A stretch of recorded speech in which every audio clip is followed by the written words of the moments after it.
अपने गोल को याद रखने के लिए आप क्या करते हैं? ऑथर ने बहुत ही अच्छा सुझाव दिया है कि आप एक अच्छा सा कलर बोर्ड लेके आए, उस पर अपना गोल लिख दें और वो आपके सामने रहे उस तरह से रख दें। पता है, हम स्कूल में जब टीचर कुछ याद रखने के लिए देती थी तो उसे एक पेपर पर लिखकर कमरे की वॉल पे चिपका लेते थे। बस कुछ ऐसा ही। तो दोस्तों, आप समझ ही गए होंगे कि अपने फाइनेंशियल प्लान को बेहतरीन तरीके से बनाने के लिए थोड़े थोड़े समय के बाद अपने लक्ष्य को फिर से देखिए। जो भी प्रॉब्लम आए उसे सॉल्व करके अपनी गाड़ी को पटरी पर लाएं। लास्ट में अच्छी फाइनेंशियल आदत को अपनाएं। आप सब ये अच्छी तरह से जानते हैं कि खुद से ज्यादा खुद के पैसे की परवाह कोई नहीं करता। फाइनेंशियल प्लान बनाएं, सेविंग करें और खर्च पर कंट्रोल करना खुद ही सीखना होगा। जब आप कोई डिसीजन करो तब सामने कोई स्ट्रॉन्ग रीजन ना मिले तब तक अपने डिसीजन को चेंज मत कीजिए। आप अपने फाइनेंशियल डिसीजंस को लेने के लिए इंडिपेंडेंट है। डिसीजन लेते वक्त किसी पर डिपेंड मत रहिए। जैसे मैंने आपसे पहले कहा है, आपके पैसे की परवाह आपसे ज्यादा और कोई नहीं कर सकता। कोई इंसान परफेक्ट नहीं होता, कभी ना कभी वो गलती करता है और हम अपनी गलतियों से ही तो सीखते हैं। जब भी कोई डिसीजन लें, पहले अपने हिस्ट्री में चेक कर लीजिए। जो भी गलतियां पहले हुई हो वो दूसरी बार ना हो। आप अपनी वकालत तब भी कर सकते हो जब आपको पता हो कि आपका क्रेडिट कैसे खराब हुआ। जब आप समझ लो कि आपको क्या नहीं करना है, आपको क्या करना है, वो क्लियर हो जाएगा। जब आप कुछ चीज खरीदने जाते हो, इंटरनेट से कोई चीज मंगवाई हो या बॉन्ड खरीदे हो, सबसे पहले आपको उसकी टर्म्स एंड कंडीशन समझनी होगी। तभी आप अपने हक के बारे में जान पाएंगे। अपने लक्ष्य को प्राप्त करने के लिए आपने जो भी डिसीजन लिया है उस पे आपको अटल रहना होगा। महीने में एक बार तो आपको आपके बैंक की स्टेटमेंट चेक करनी होगी ताकि आपको खर्च के बारे में पता चलता रहे। बुरे वक्त में आपको खुद को ही सिचुएशन को संभालना होता है। इसीलिए अगर आप प्लान ए बना रहे हो तो आपके पास बैकअप में प्लान बी भी होना चाहिए। सेफ साइड सोच के ही रखिए। दुनिया में कोई भी चीज रिस्क फ्री नहीं होती। हमने पहले बात की थी कि हर चीज का एक प्राइस टैग होता है। ये बात को ध्यान में रखते हुए हमें कोई भी डिसीजन लेने चाहिए। फाइनेंशियल डिसीजन लेने से पहले उसके रिजल्ट के बारे में भी सोचना चाहिए। अपने लक्ष्य को ध्यान में रख के आप जो फाइनेंशियल डिसीजन लेते हो, आपको उसके लिए रिस्पॉन्सिबल होना है। फाइनेंशियल एडवोकेट होने का मतलब है अपने अधिकार के लिए खड़े होना और अपने पैसों की रक्षा करना। अब आपकी फाइनेंशियल लाइफ में एक और बात जो आपको जाननी है वो ये है कि जीवन में वैल्यूएबल बने। किसी इंसान ने खूब कहा है, सफल आदमी होने की कोशिश मत करो, वैल्यूएबल इंसान बनो। लाइफ को वैल्यूएबल बनाना बड़ा लक्ष्य है जो आपको सफलता की तरफ लेके जाएगा। तो ये वैल्यूएबल लाइफ हमें क्या देती है? सबसे पहले खुशी देती है और दूसरा विरासत को छोड़ने के लिए कहता है। जब आप वैल्यूएबल लाइफ को अपनाते हो तब छोटा या बड़ा कोई भी फाइनेंशियल कदम उठाने से पहले आपको कुछ बातों का ख्याल रखना पड़ेगा। जब आपको फाइनेंस के बारे में सब कुछ पता चल जाएगा तो आप में आत्मविश्वास बढ़ेगा और आप खुद को सेफ भी महसूस करेंगे। पेमेंट के सब्जेक्ट में आपको किसी से पूछने की जरूरत नहीं पड़ेगी। आपको समझ आ जाएगा कि आपको पेमेंट कैश में करना है या चेक से। कोई भी फाइनेंशियल रिस्क मैनेजेबल है तो इसका अर्थ यह है कि आप प्रोबेबली हर नुकसान को संभालने के लिए तैयार है। आपको जांच करनी होगी कि आपके लिए क्या अफोर्डेबल है और क्या नहीं। अगर आप कोई विशेष फाइनेंशियल डिसीजन को अफोर्ड कर सकते हो तो याद रहे उसके कर्ज के जाल में कभी मत फंसना। थोड़े थोड़े पैसे जाएंगे तो क्या होगा, लेकिन ये थोड़े पैसे कब कर्ज की जाल बन जाएगा आप समझ नहीं पाओगे। अगर आपको कोई खास चीज खरीदने के लिए ज्यादा ही कर्ज लेना पड़ रहा हो तो रुक जाइए। सबसे बड़ा इन्वेस्टमेंट क्या है? अगर आप कंफ्यूज हो तो फिर से अपने लक्ष्य और बजट को रीचेक कीजिए। ऐसे में परचेज ज्यादा करना आपके लिए अनअफोर्डेबल कदम साबित होगा। आपको शॉपिंग करने का शौक है, मैं भी क्या सवाल पूछ रहा हूं, किसको नहीं पसंद। और हम त्योहार में या खुशियों के दिनों के लिए शॉपिंग करते ही हैं। मेरा सवाल आपसे यह है कि आप शॉपिंग करने में क्या यूज करते हो, कैश या क्रेडिट कार्ड। मेरा एक दोस्त है जो ये सोचता है कि कैश जल्दी खत्म हो जाती है और वो क्रेडिट कार्ड ही यूज करता है। उससे क्या है कि आप अपनी कैपेसिटी से 20% ज्यादा खर्च कर सकते हो। आजकल का जमाना पेटीएम और गूगल पे करने का आ गया है, जो इलेक्ट्रॉनिक कैश ही है। कैश या इलेक्ट्रॉनिक कैश का इस्तेमाल करना स्मार्ट डिसीजन है। क्रेडिट कार्ड का इस्तेमाल ज्यादा नहीं करना चाहिए। अगर आप कैश या इलेक्ट्रॉनिक कैश का इस्तेमाल करना चाहते हो तो आपको बैंक से आए हुए ईमेल्स और टेक्स्ट से अलर्ट रहना होगा।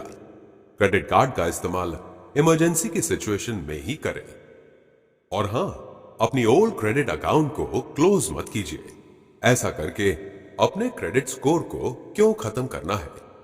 किसी चीज को परचेज करने का डिसीजन आपके लिए कब फायदेमंद रहेगा, ये जानने के लिए आपको ये सोचना होगा कि परचेज की हुई चीज की यूटिलाइजेशन क्या है, क्योंकि यूटिलाइजेशन आपके उद्देश्य का माप है। जब आप यूटिलाइजेशन को समझ लेंगे तो आपको आपके लिए फाइनेंशियल डिसीजन सही है या नहीं, ये समझने में मदद करेगा। कई बार हम ये सोचते हैं कि ज्यादा महंगी चीज खरीदने से हम अच्छा फील करते हैं। बहुत सारे लोगों का कॉमन बिहेवियर हो चुका है कि अगर उनके सामने दो चीज रखी हो तो उनमें से महंगी चीज लेना वो प्रेफर करेंगे। क्या ये सही सोच है? हम अपने मनी डिसीजन को कंट्रोल क्यों नहीं कर पाते? ये सवाल आपका होगा। उत्तर मैं देता हूं। अगर कोई चीज आप परचेज कर रहे हो तो ये जान लो कि इसके जैसी कोई चीज अवेलेबल है या नहीं, और आपके लिए उन दोनों ऑप्शन में से कौन सा ऑप्शन पसंद करना ठीक रहेगा। एक एग्जाम्पल से आपको समझाता हूं। आपने 5 लाख की गाड़ी ली और सोच रहे हो कि सीट कवर में 50,000 खर्च कर लो, मगर आप 50,000 के सीट कवर के सामने अपने घर में सोफा सेट ले सकते हो जिसकी आपको ज्यादा जरूरत है। तो आपको अपना दूसरा ऑप्शन पसंद करना होगा। दूसरा ऑप्शन आपके लिए ज्यादा यूजफुल है। ज्यादा ऑप्शन ज्यादा उलझन। अगर आप कोई चीज खरीदने जा रहे हो तो सबसे पहले आपको आपका बजट मालूम होना जरूरी है। बहुत सारे ऑप्शंस आएंगे आपको ललचाने के लिए, मगर आपको आपकी लिमिट क्रॉस नहीं करनी है, क्योंकि हम छोटे बच्चे नहीं रहे हैं। हम जानते हैं कि हमारी फाइनेंशियल कंडीशन क्या है और हमें क्या लेना है। जब भी आप कोई डिसीजन लेते हो, कभी किसी चीज या टाइम के प्रेशर में नहीं लेना चाहिए। पहले 10 मिनट मन को शांत कर लीजिए। जब मन शांत होगा, आप बेहतर डिसीजन ले पाओगे। परचेज की हुई चीज की यूजफुलनेस और एबिलिटी जब आप समझ लेते हो, तो आपका अगला काम है इस फाइनेंशियल कदम के असर को जानना। क्या ये आपके जीवन में आराम के साथ कोई समझौता करेगा? हम सब यही सोचते हैं कि अच्छी जॉब के लिए अच्छी डिग्री होनी चाहिए, फिर आगे जाके अच्छी डिग्री के लिए हम लोन लेते हैं। 2 प्रकार के लोग लोन लेते हैं। एक ये सोचते हैं कि लोन लेना नौकरी छोड़ने से बेहतर है। कोई ये सोचता है कि लोन लेकर पढ़ाई करना, खुद पे इन्वेस्टमेंट करना ही हुआ। इनमें से आपकी सोच कौन सी है? एक बात बताऊं दोस्तों, लाइफ की रियल वैल्यू स्टॉक मार्केट में पैसे कमाना या रियल एस्टेट में इन्वेस्ट करने में नहीं है। रियल वैल्यू तो तब है जब आप खुद पे इन्वेस्ट करो, अच्छे स्वास्थ्य के लिए योग करो, जिम में जाओ, साल में एक बार ट्रैवलिंग करो। हम सब अपनी लाइफ में सेफ प्लानिंग करके चलते हैं, लेकिन क्या आपके पास रिस्क को हैंडल करने की कैपेसिटी है? जब भी अपना प्लान ए बनाओ, याद रखो आपको प्लान बी भी साथ में रेडी करना चाहिए। हम प्लानिंग की बात को अच्छी तरह से समझ चुके हैं। अब हम ये जानते हैं कि आपका फाइनेंशियल डिसीजन आप कैसे खर्च करते हो, इस पे नहीं, बल्कि आप कैसे सेव और इन्वेस्ट करते हो उस पर है। कभी ऐसा हुआ कि खर्चे धीरे धीरे कम होते जा रहे हो? ऐसा कभी होगा भी नहीं। हमारी जरूरत के हिसाब से खर्चे बढ़ते ही जाएंगे। हमें छोटे छोटे एडजस्टमेंट करके कुछ रकम को अपने अकाउंट में सेव करना है। और ऐसा नहीं है कि आपकी सेविंग अकाउंट में कोई कमाई नहीं होगी। सेविंग अकाउंट में पैसे रखना सेफ है। क्या आप सर्टिफिकेट ऑफ डिपॉजिट के बारे में जानते हैं? यह आपको मैच्योरिटी के दर से अधिक और अधिक इंटरेस्ट रेट देता है। क्या आप 5 साल आगे की सोच पाते हो? फाइनेंशियली हमें स्ट्रांग बनना है तो हमें सेविंग्स करनी पड़ेगी। लाइफ में सेविंग्स 2 वजह से की जाती है, एक रेनी डेज के लिए और एक रिटायरमेंट के लिए। रेनी डेज यानी लाइफ में आने वाली शॉर्ट टर्म इमरजेंसी, जैसे एक्सीडेंट हो जाना, और दूसरी सेविंग्स हमारी लाइफ के 30-40 साल के बाद की सुरक्षा के लिए आज से सेविंग्स करना शुरू करते हैं। आप बोलेंगे कि इमरजेंसी सेविंग्स हो गई है, रिटायरमेंट के लिए सेविंग्स की तैयारी हमने शुरू कर दी, पर इन दोनों के बीच के टाइम का क्या? जैसे आप अपनी फैमिली शुरू करना चाहते हो, घर खरीदना चाहते हो, तो अपना करियर पाथ को बदलना चाहते हो, तो आपके फाइनेंस को संभालने में कहीं कुछ बुरा ना हो जाए, इसके लिए आपको एक प्लान की जरूरत है। आज से ही आपको अगले 5 साल का अनुमान लगाना शुरू करना होगा। सबसे पहले ये जानिए कि आप अभी कहां पर हो। मतलब मुझे सुनते सुनते आप सोफे पे बैठे हुए हो या व्हीकल चला रहे हो, ऐसा नहीं। अगर आप जानना चाहते हो कि आप अभी कहां पर हो, तो अपने आप से ये सवाल पूछो, मेरे पास अभी कितनी सेविंग्स है, कितना कर्ज है अभी मेरे पास, मेरा क्रेडिट स्कोर क्या है, अभी मेरी जॉब कितनी सेफ है। मतलब आप ये जॉब अगले 5 साल तक कंटिन्यू कर पाओगे? जब पैसों को संभालने की बात आती है, तब मेरी प्रॉब्लम क्या है और क्यों है? इन सवालों से आप ये जान लेंगे कि आप अभी कहां पर हो। अब ये सोचो कि आपको कहां पे जाना है। एक पेपर और पेन लेकर बैठो। अगले 5 साल का पर्सनल, फाइनेंशियल और प्रोफेशनल लक्ष्य को नोट डाउन करो। खुद से पूछो कि क्या बदलाव करना ठीक रहेगा। अगर आप ज्यादा पैसे कमाना चाहते हो तो, या अपना करियर बदलना चाहते हो तो। अगले 5 साल किसी ने नहीं देखे हैं, तो जब आप अगले 5 साल के बारे में सोचो तो सारी संभावनाओं को अपना लो। अच्छा और बुरा सब कुछ सोच लो। सब कुछ अच्छा ही हो ऐसा जरूरी नहीं है, इसलिए थोड़ा नेगेटिव भी होना जरूरी है। उम्मीद यह है कि थोड़ा नेगेटिव होना जिंदगी में कुछ एक्चुअल रिस्क के खिलाफ ढाल के रूप में काम करती है। आपको आपकी फाइनेंशियल प्लानिंग बनानी पड़ेगी। जो आने वाले रिस्क, अनप्रेडिक्टेबल एक्सीडेंट्स, हमें क्या चाहिए और हमारी जरूरत के सामने की योजना है। फाइनेंशियल प्लानिंग बनाने से पहले आपको अपनी फाइनेंशियल रियलिटी को अच्छी तरह से समझ लेना है। उसके बाद फाइनेंशियल फ्यूचर की नींव रखनी है। इस तरह की योजना बनाना क्यों जरूरी है पता है?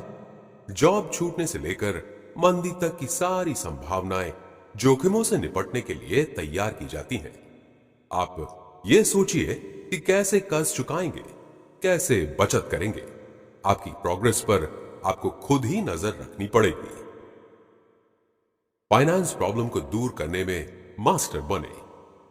हम 5 साल के प्लान के बारे में चर्चा कर ही रहे हैं, तो पहले रिस्क के बारे में भी जान लें। कोई नहीं चाहता कि कभी भी मार्केट में मंदी आए। मंदी के समय शेयर बाजार क्रैश हो जाता है, बेरोजगारी बढ़ जाती है, डर का माहौल सभी के मन में फैल जाता है। ऐसे वक्त में अक्सर देखा गया है कि लोग फाइनेंस के सब्जेक्ट में गलत पसंदगी करते हैं।